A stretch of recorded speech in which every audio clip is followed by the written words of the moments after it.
Bonsoir et bienvenue dans cette nouvelle édition d'Euro le Mag. La première demi-finale de cet Euro se joue à Wembley en Angleterre entre l'Italie et l'Espagne à 23h. La squadra azzurra de Roberto Mancini, invaincue depuis 32 rencontres, est la favorite pour ce match face à une Espagne qui est montée en puissance au cours de la compétition, mais qui a quand même peiné en quart face à la Suisse.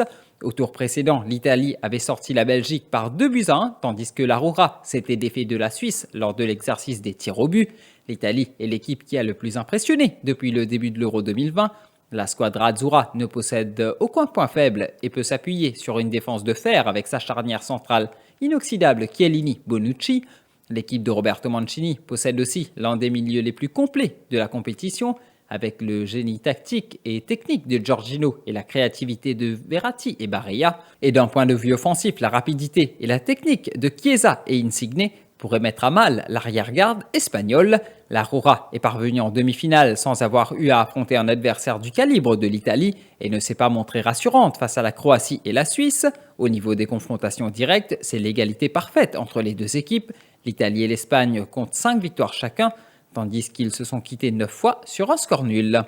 Les Italiens avaient dominé les Espagnols lors du dernier Euro en 2016. Écoutons les analyses de Sarko Boudon pour cette demi-finale Italie-Espagne.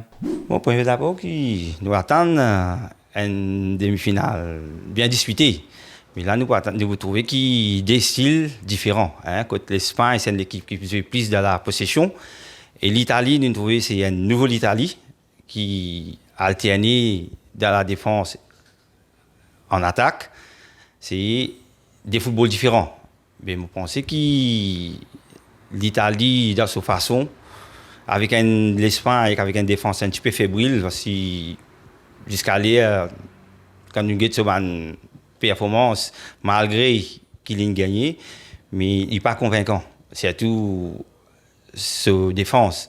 Mais je pense qu'avec l'attaque d'Italie, avec des vivacités, je pense qu'il facilement vous débalance la défense de l'Espagne.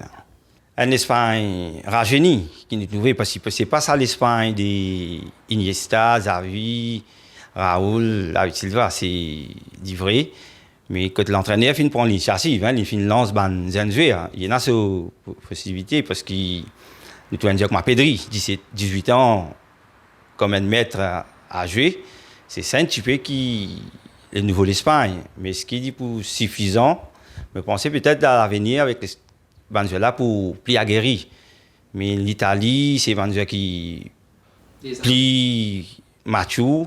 Et quand nous avons ce parcours des 32 matchs, 10 matchs, ce dernier match qui pas encaissé, mais ça l'envie, ça l'enthousiasme qui est là, je pense qu'il est plus difficile pour l'Espagne pour déjouer sa boucle.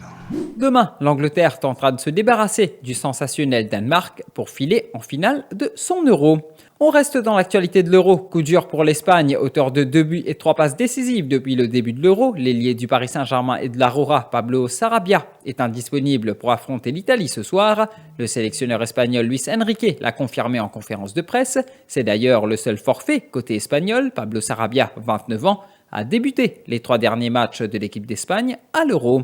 Éliminée dès les quarts de finale par l'Italie, la Belgique est sortie de la compétition la tête basse. Malgré une génération dorée, elle n'arrive toujours pas à aller au bout d'une grande compétition. Il restait alors à régler la question Roberto Martinez, en poste depuis 4 ans. Le sélectionneur va bel et bien rester à la tête des Diables Rouges après avoir discuté avec sa fédération. Et alors que l'Italie se prépare à sa demi-finale de l'Euro contre l'Espagne sur les réseaux sociaux, c'est une action un peu particulière qui fait le tour du monde. Face à la Belgique, on y voit l'attaquant italien Ciro Immobile s'écrouler dans le rectangle après un contact léger avec Vertonghen. Malheureusement pour la Belgique, quelques secondes plus tard, Barella ouvrait la marque pour les Italiens à la grande joie de Ciro Immobile qui s'est immédiatement relevé pour aller fêter le but avec ses partenaires. La scène est devenue virale sur les réseaux sociaux et le défenseur Bonucci s'est exprimé à ce sujet en conférence de presse. Il a d'abord pris la défense de l'attaquant. Il a senti qu'il y avait un contact, mais la joie du but fait disparaître toutes les douleurs, a-t-il expliqué. Ciro est un joueur correct, ce sont des choses qui arrivent sur un terrain, a poursuivi Bonucci. Mais quand cette simulation est devenue virale sur les réseaux sociaux, ses équipiers de la squadra azzurra n'ont pas manqué de le charrier. On en a aussi ri entre nous, on s'est bien moqué de lui, a rigolé Bonucci. Eurolemag prend fin ici. Rendez-vous dès demain pour une nouvelle édition.